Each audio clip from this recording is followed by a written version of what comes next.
ଗୋଟିଏ ଜଙ୍ଗଲରେ ଦୁଇଟି ଛେଳି ପ୍ରତିଦିନ କଅଁଳ ଘାସ ଖାଇବାକୁ ଆସନ୍ତି। ମା ଛେଳିର ନାଁ ମାଣିକ ଓ ତା ଛୁଆର ନାମ ରଶ୍ମି।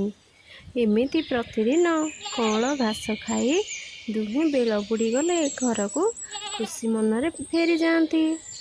ଦିନେ ମାଣିକ ଓ ରଶ୍ମି କଅଁଳ ଘାସ ଖାଉ ଖାଉ ଜଙ୍ଗଲ ଭିତରକୁ ଚାଲିଗଲେ।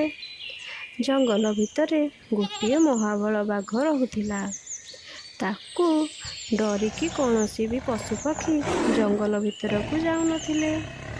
ମାଣିକ ଓ ରଶ୍ମି ମଝି ଜଙ୍ଗଲ ଭିତରକୁ ଘାସ ଖାଇ ଖାଇ ପଶିଗଲେ। ଯେତେବେଳେ ମହାବଳ ବାଘ ମାଣିକ ଓ ରଶ୍ମିକୁ ଦେଖିଦେଲା, ତାଙ୍କୁ ଆକ୍ରମଣ କରିବାକୁ ଚାହିଁ ରହିଲା। ମାଣିକ ଓ ରଶ୍ମି ଖୁସିରେ କଅଁଳ ଘାସ ଖାଉଥିଲେ। ଠିକ୍ ସେହି ସମୟରେ ମହାବଳ ବାଘ ଧୀରେ ଧୀରେ ମାଣିକ ଓ ରଶ୍ମି ଆଡ଼କୁ ଆସିଲା। ସେହି ସମୟରେ ମାଣିକ ନଜର ବାଘ ଉପରେ ପଡ଼ିଲା।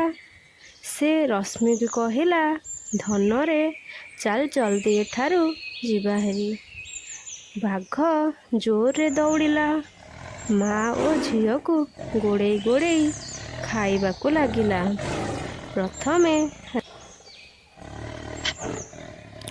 ପ୍ରଥମେ ରଶ୍ମିକୁ ଗୋଡ଼େଇ ଗୋଡ଼େଇ ଶେଷରେ ତାକୁ ନେଇ ଖାଇବାକୁ ଲାଗିଲା। ଠିକ୍ ସେହି ସମୟରେ ମାଣିକ ବାଘକୁ କହିଲା, ମୋତେ ଖାଇଦିଅ ପଛେ ମୋ ଛୁଆକୁ ଛାଡ଼ିଦିଅ। ବାଘ ମାଣିକ କଥା ଶୁଣି ଦୁଇ ଜଣ ଯାକ ଖାଇବାକୁ ଲାଗିଲା। ଶେଷରେ ବାଘ ଦୁଇ ଜଣ ଯାକ ଖାଇକି ଖୁସିରେ ନିଜ ଗୁମ୍ଫା ଭିତରକୁ ଚାଲିଗଲା। ଯଦି ମୋ ଗପଟି ଭଲ ଲାଗିଲା, ଆପଣ ଲାଇକ୍ କରିବେ, ସେୟାର କରିବେ, କମେଣ୍ଟ କରିବେ।